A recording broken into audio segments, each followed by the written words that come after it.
Lesson 302. Where darkness was, I look upon the light.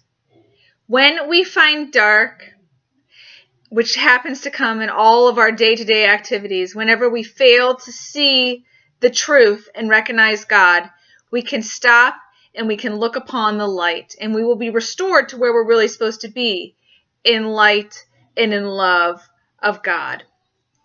Because Christ will change this darkness into light. That is what he's going to do. So when there's darkness that comes in, just look for the light.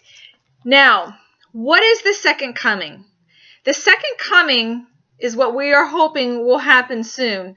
And that is when we will all join our minds, realize we're all part of God, and we will see the light. We're all sons of God, and we are all one. For everyone that ever came here to die or to feel pain is going to come together, and we're all going to be equally released. That is what the second coming is. We are recognizing our oneness at last. Now, we have the Holy Spirit, which is the bridge that goes between us to help us learn these lessons. The second coming is going to end all the lessons, and we're going to have the last judgment. I know you've heard of the last judgment. We always think God's going to come down and judge us on everything we did.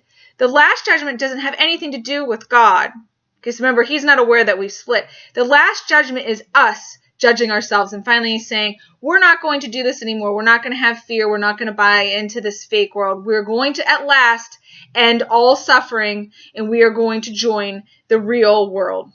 It's the learning that ends our suffering.